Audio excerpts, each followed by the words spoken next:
الرحمن الرجیم بسم اللہ الرحمن الرحیم اب امن اہل القرى ان یأتیہم بأسنا ضحی وهم یلعبون افامنوا مکر اللہ فلا یأمن مکر اللہ الا القوم الخاسرون اولم یہد للذین یرثون الارض من بعد اہلها ان لو نشاء اصبناہم بذنوبہم ونطبع على قلوبہم فهم لا يسمعون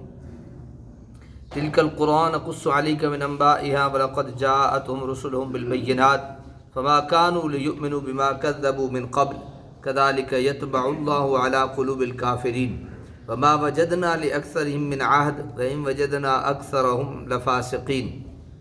صدق اللہ العظیم۔ آیت نمبر 97 سے لے کر آیت نمبر 102 تک انشاءاللہ تعالی العزیز سورہ الاعراف ہے اور سپارہ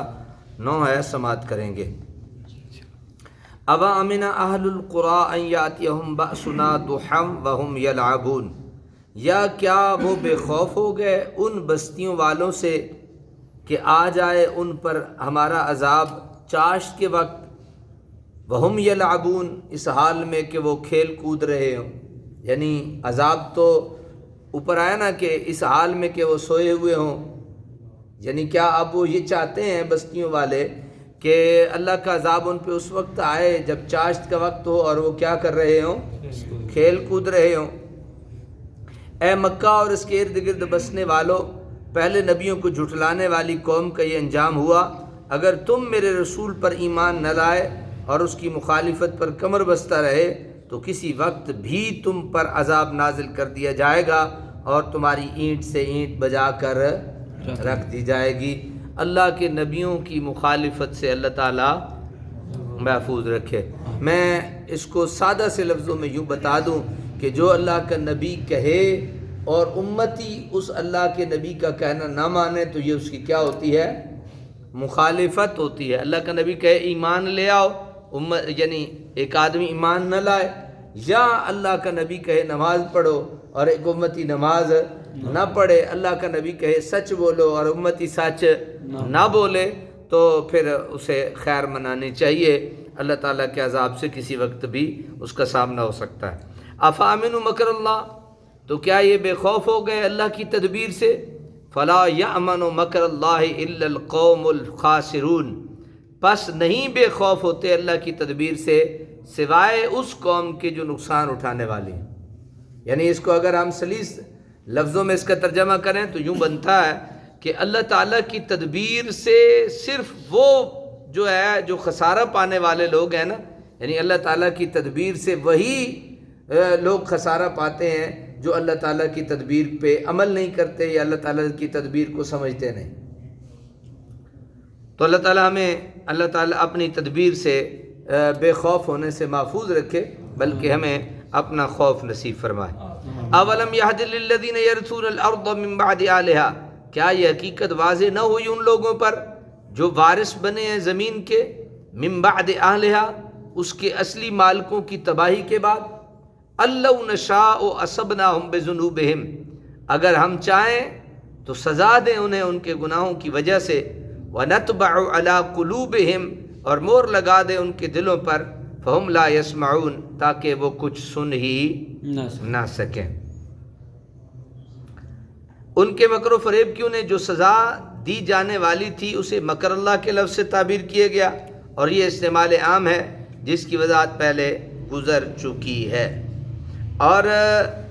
ہدا یہدی کا صلہ جب لام آتا ہے تو اس کا معنی ظاہر ہونا، واضح ہونا ہوتا ہے۔ ہاں ہے نا، اولم یہد للذین،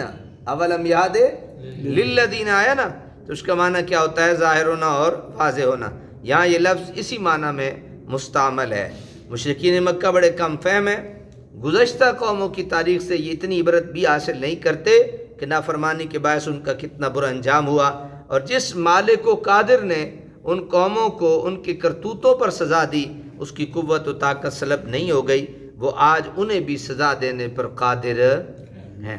تلک القرآن نقص علیک من انبائها، یہ بستیاں ہیں ہم بیان کرتے ہیں آپ سے ان کی کچھ خبریں۔ ان کے گاؤں سے حضرات نوح، لوط، ہود، شعیب علیہ السلام کی قوم کی بستیاں مراد ہیں۔ وَلَقَدْ جَاءَتْهُمْ رُسُلُهُم بِالْبَيِّنَاتِ، اور بے شک آئے ان کے پاس ان کے رسول روشن دلیلوں کے ساتھ، فما کانوا لیؤمنوا بما کذبوا، اور نہ ہوا یہ ایمان لاتے اس پر جس کو جھٹلا چکے تھے، من قبل، اس سے پہلے، کذالک یطبع اللہ علی قلوب الکافرین، اسی طرح مہر لگا دیتا ہے اللہ تعالیٰ کافروں کے دلوں پر، وما وجدنا لاکثرہم من عہد، اور نہ پایا ہم نے ان کی اکثریت کو وعدے کا پابند، وَإِن وَجَدْنَا أَكْثَرَهُمْ لَفَاسِقِينَ، اور ضرور پایا ان میں سے بہتوں کو حکم عدولی کرنے والا۔ وہ لوگ اتنے ضدی اور ہٹ دھرم تھے کہ جب ایک مرتبہ ان کی زبان سے نکل گیا کہ وہ ایمان نہیں لائیں گے تو پھر اس پر جم گئے، کوئی واضح و نصیحت، کوئی دلیل، کوئی معجزہ ان کو حق قبول کرنے پر آمادہ نہ کر سکا۔ یعنی معجزات کا مشاہدہ کرنے سے پہلے انہوں نے نبی کی دعوت ماننے سے جو انکار کیا تھا، معجزات کا مشاہدہ کرنے کے بعد بھی اسی انکار پر اڑے رہے۔ یہ سنت الہی ہے کہ جو قوم جان بوجھ کر کفر و شرک میں مبتلا رہنا چاہتی ہے اور حق کو حق سمجھتے ہوئے اس کا انکار کرتی ہے، اس کی غور و فکر کی قوتیں بیکار کر دی جاتی ہیں، اور اس اختیاری کفر کے بعد ان پر ہدایت کے راستے بند کر دیے جاتے ہیں، کیونکہ کوئی چشم بینہ رکھتے ہوئے دن کی روشنی میں اس سے کام نہ لے تو وہ اگر گڑھے میں گرتا ہے تو بصد شوق گرے، اس کی منت نہیں کی جائے گی کہ ذرائع نوازش ہمارے حال پر رحم فرماتے ہوئے گڑھے میں نہ گری ہے۔ عہد شکنی ان کی فطرت ثانیہ ہے، جو وعدہ بھی کرتے ہیں اس کو توڑ دیتے ہیں، خواہ وہ وعدہ اپنے خدا سے کریں یا اس کے بندوں سے کریں۔ اللہ تبارک و تعالی ہمیں عمل کی توفیق عطا فرمائے۔